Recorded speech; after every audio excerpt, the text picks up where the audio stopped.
Agora, o que foi destaque desta semana no Jornal Breve a partir de agora?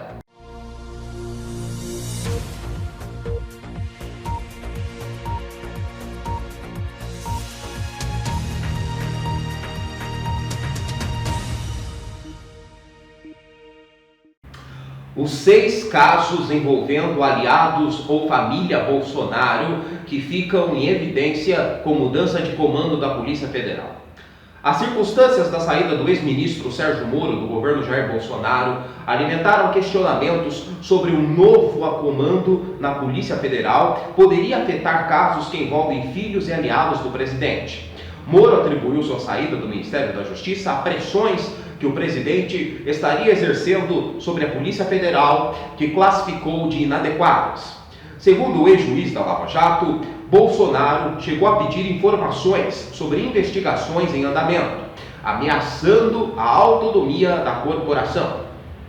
A exoneração de Maurício Valeixo do cargo de diretor-geral da Polícia Federal foi publicada na sexta-feira. Alexandre Ramagem, atual diretor da ABIN, Agência Brasileira de Inteligência, é apontado como provável novo diretor-geral da Polícia Federal.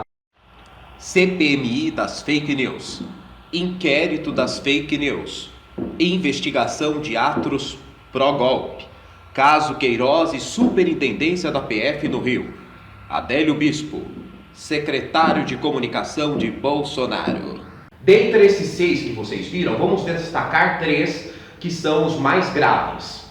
Vamos lá, fake news. 2 filhos do presidente Jair Bolsonaro, Carlos Bolsonaro, vereador do Rio, e Eduardo Bolsonaro, deputado federal, são investigados pela Comissão Parlamentar Mista de Inquérito, CPMI das Fake News.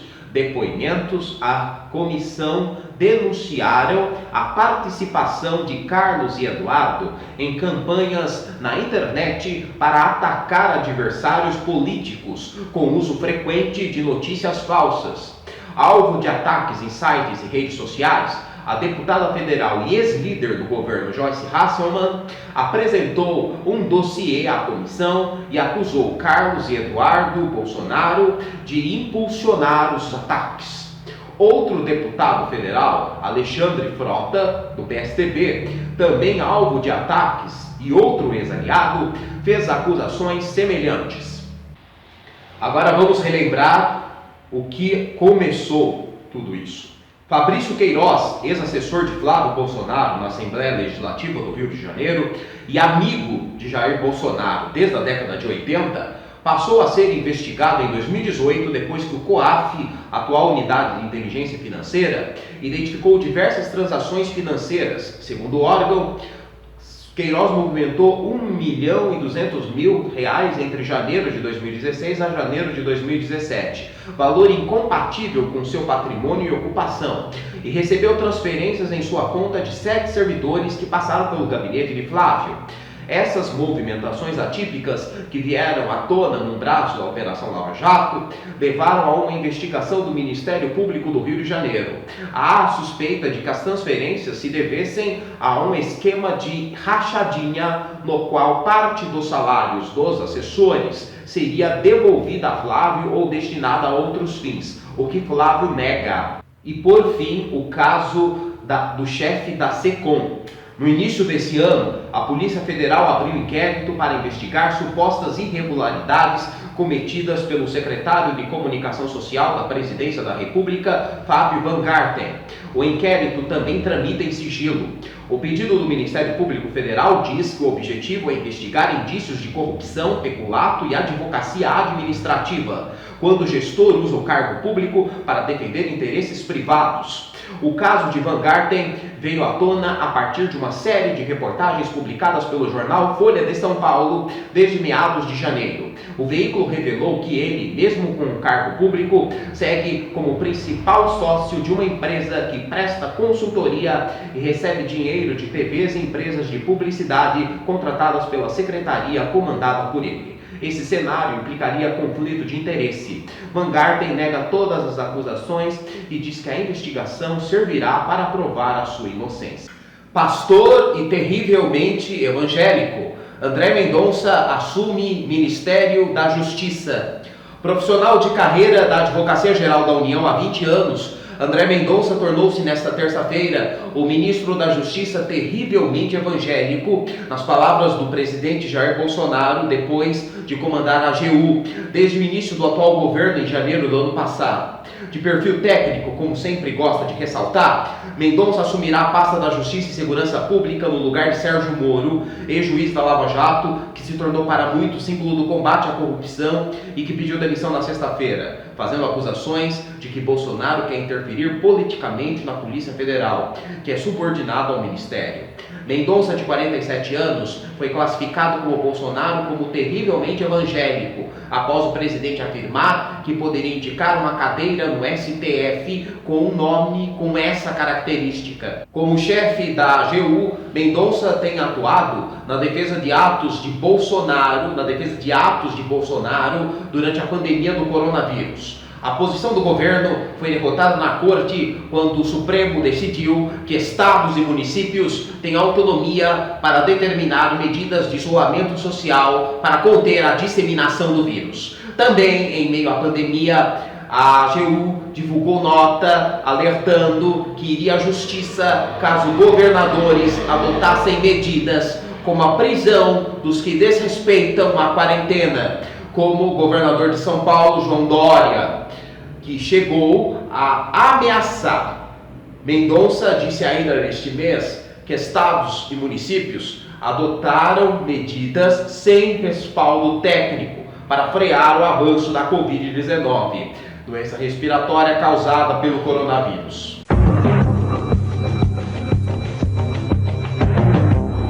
Teste rápido liberado em farmácias detecta Covid-19 em até 20 minutos.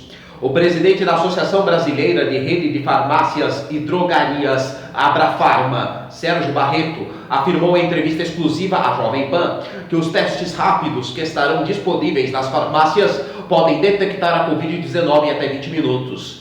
Segundo ele, o teste deverá ser feito na farmácia com o farmacêutico responsável. Não é para levar para casa. O teste é feito pelo farmacêutico e deve ser realizado na farmácia. Se o resultado der positivo para o novo coronavírus, é preciso notificar o caso no sistema do Ministério da Saúde e realizar os protocolos recomendados, destacou. O presidente da Abrafarma disse ainda que qualquer pessoa poderá realizar os testes rápidos, porém haverá maior curacidade nos casos com sintomas de mais de um dia. A Anvisa aprovou a realização dos testes rápidos em farmácias nesta terça. Teste rápido mede o anticorpo, portanto, deve ser feito pelo menos até o 7º dia de sintomas para ter mais acuracidade. Com menos, ele pode dar falso negativo ou falso positivo, disse. Barreto também destacou que alguns modelos de testes rápidos podem mostrar se o paciente já contraiu a doença. É um teste de sangue, então o farmacêutico vai picar o dedo, recolher sangue que, junto com uma substância, vai fazer reação. E entre 15 a 20 minutos depois, ao resultado, se a doença está ativa ou se já não existe mais. De acordo com a associação, ainda não há uma média de preços dos testes que passarão a ser vendidos nas farmácias, mas isso deve ser definido dentro dos próximos dias, assim como os protocolos de atendimento. Barreto não prevê atendimento em domicílio para a população que faz parte do grupo de risco do novo coronavírus, mas disse que os primeiros horários do dia serão destinados aos que fazem parte deste grupo. Cobre de nós mais operações da Polícia Federal, diz a Bolsonaro, o novo ministro da Justiça. O novo ministro da Justiça, André Mendonça, pediu ao presidente Jair Bolsonaro, nesta quarta-feira, em discurso de posse, que cobre dele mais operações da Polícia Federal. Logo após essa fala, Mendonça foi aplaudido pelos convidados presentes no Palácio do Planalto. No discurso de posse no Planalto, Mendonça fez um cumprimento especial ao ministro Jorge Oliveira, da Secretaria-Geral da Presidência, que estava cotado para a função, mas que relatou desconforto em assumir o Ministério da Justiça em razão da proximidade com Jair Bolsonaro e seus filhos. O novo ministro disse que o Brasil vive uma crise de saúde de Estado. Mendonça disse assumir compromisso com o Estado democrático de direito, com o combate ao crime organizado, ao tráfico de drogas e armas, à corrupção, aos crimes contra a vida, à violência contra a mulher e crianças. Ele também prometeu atuação integrada com estados e municípios no combate à criminalidade. O novo ministro da Justiça disse que Bolsonaro foi eleito com a bandeira de combate à violência e que honrará esse compromisso. André Mendonça declarou ainda que trabalhará pelo fortalecimento dos agentes de segurança, não só os da PF, e que o Ministério da Justiça trabalhará com imparcialidade.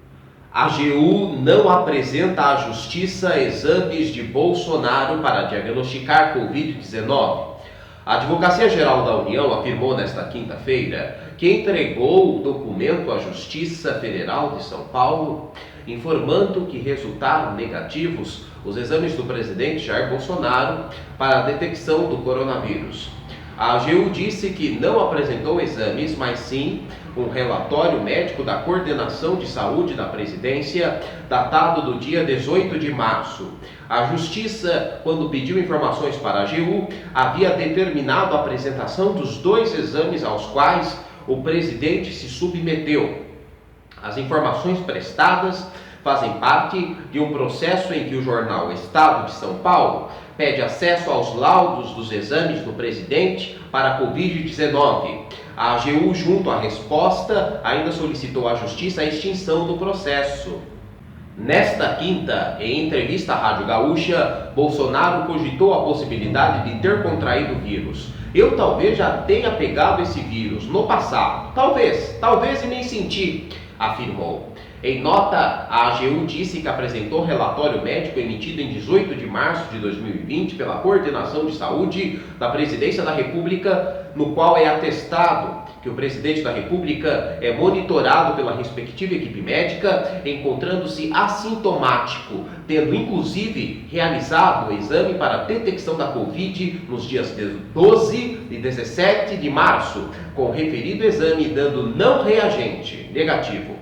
Em março, o presidente fez os exames, mas nunca os apresentou. Ele disse apenas que os resultados deram negativo. No início daquele mês, ele fez uma viagem oficial à Flórida, nos Estados Unidos. De volta ao Brasil, parte da comitiva presidencial foi diagnosticada com Covid-19.